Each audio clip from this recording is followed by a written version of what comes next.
बासमती चावल को लेकर वैश्विक बाजार में खींचतान मची है। पाकिस्तान को टक्कर देने के लिए न्यूनतम निर्यात मूल्य का मुद्दा पहले से ही गर्म था। भारत इस पर विचार कर रहा था। इस बीच पाकिस्तान ने बासमती चावल की नई परिभाषा और ला दी। इससे मामले ने फिर नई तूल पकड़ ली। खासतौर पर यह परिभाषा किन क्षेत्रों में बासमती चावल पैदा हुआ चावल बासमती माना जाए, इससे जुड़ी है। इस मुद्दे पर भारत और पाकिस्तान एक बार फिर आमने सामने होंगे, क्योंकि पाकिस्तान ने इस परिभाषा में भारत के भी कुछ क्षेत्रों को शामिल कर लिया है। भारत यूरोपियन यूनियन में, अमेरिका में और ऑस्ट्रेलिया में इस पर सवाल खड़े करेगा। पूरी दुनिया में केवल भारत और पाकिस्तान दो ही मुल्क ऐसे हैं जहां पर बासमती चावल पैदा किया जाता है।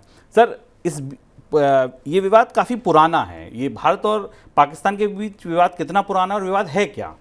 बासमती को लेकर भारत और पाकिस्तान के बीच लंबे समय से विवाद चल रहा है। पहले ताजा संदर्भ समझें। भारत ने अपने यहाँ चावल की महंगाई को देखते हुए बासमती के निर्यात पर एक एक्सपोर्ट ड्यूटी लगा दी।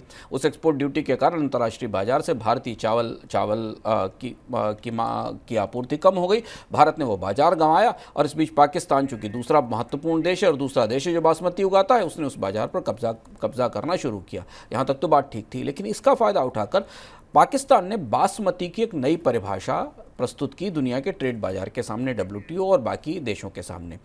अभी इससे पहले तक भारत और पाकिस्तान के बीच बासमती किसका है इस पर विवाद होता रहता था कि बासमती का जो GI टैग है, जो ज्योग्राफिकल इंडिकेटर टैग है, ज्योग्राफिकल इंडिकेटर दुनिया के ट्रेड का एक मानक है। इसके आधार पर इससे तय होता है कि कोई खास चीज़ कहाँ बनती है या पैदा होती, वहीं से उसे माना जाएगा। जैसे कि स्कॉच विस्की जो कि स्कॉटलैंड की है, ठीक उसी तरह से भारत में ये माना जाता है कि भारत और पाकिस्तान के कुछ इलाकों में जो चावल पैदा होता है, सुगंधित चावल लंबे दाने का, उसे बासमती माना जाता और उसे ही बासमती कहा जाएगा। ये दुनिया में और किसी दूसरी जगह पैदा होने वाले चावल को ये नाम नहीं दिया जाएगा।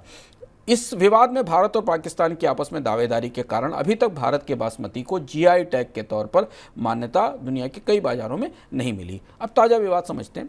ताज़ा विवाद में क्या हुआ कि पाकिस्तान ने एक नई परिभाषा प्रस्तावित की। उस परिभाषा में दो महत्वपूर्ण बातें रखी गई जिन पर भारत की गहरी आपत्ति है। पहला तो ये कि जो बासमती का ग्रोइंग एरिया है, जहाँ पर बासमती चावल पैदा होता है, उसमें भारत के आसपास के कुछ इलाके, पुंछ, बाघ, मीरपुर और भिंबर के इलाकों को शामिल कर लिया गया, जो कि भारतीय भूगोल के साथ जुड़े हुए हैं। तो भारत की पहली आपत्ति तो इस बात पर थी कि यही गलत है कि भारतीय इलाकों को शामिल कर लिया गया। और दूसरा है कि पाकिस्तान ने कुछ ऐसे इलाकों को भी अपने बासमती ग्रोइंग एरिया में दिखा दिया जो भौगोलिक रूप से या जलवायु की दृष्टि से भी बासमती के उत्पादन के दायरे में कभी नहीं रहे, जो कि खैबर पख्तूनख्वा का इलाका है। ये दोनों चीज़ें अंतर्राष्ट्रीय बाजार में भारत के बासमती की संभावनाओं को प्रभावित करने वाली हैं और इसलिए इस पर विवाद शुरू हुआ है।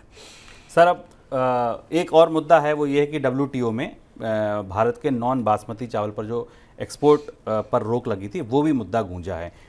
कौन से लोगों ने, कौन से देशों ने इसको चैलेंज किया है? अब भारत को दो तरीके की चुनौतियां चावल के बाजार में सामने दिखाई देनी। पहले तो उसे इस पूरे मामले का, पाकिस्तान के मामले को काउंटर करके जवाब देना पड़ेगा और ये साबित करना पड़ेगा कि ज्योग्राफिकली, भौगोलिक तौर पर जिस इलाके में बासमती पैदा होता वही इलाका है, दूर दराज के इलाके इसमें शामिल नहीं हो सकते। इधर जिस बात की संभावना थी, हम आपको लगातार मनी सेंट्रल में पहले चर्चा में बता रहे थे कि भारत ने जिस तरह से चावल के निर्यात पर, यहाँ गैर बासमती चावल की बात कर रहे हैं, समग्र चावल के निर्यात पर, गैर बासमती चावल के निर्यात पर जिस तरह से पाबंदी लगाई है, उसका काफ़ी विरोध दुनिया में हुआ है और ये माना जा रहा है कि भारत के इस कदम से अंतर्राष्ट्रीय बाजार में चावल की कमी हुई है, क्योंकि भारत चावल का बड़ा निर्यातक है, 40% हिस्सा है दुनिया के चावल निर्यात में, और भारत के इस कदम को दुनिया की खाद्य सुरक्षा के हिसाब से उपयुक्त नहीं माना गया है। तो WTO सदस्यों में अमेरिका, कनाडा, ऑस्ट्रेलिया और जापान ने भारत के इस फैसले को WTO में चुनौती दी है और ये कहा है कि ये इस तरीके का फैसला जो आर्बिट्री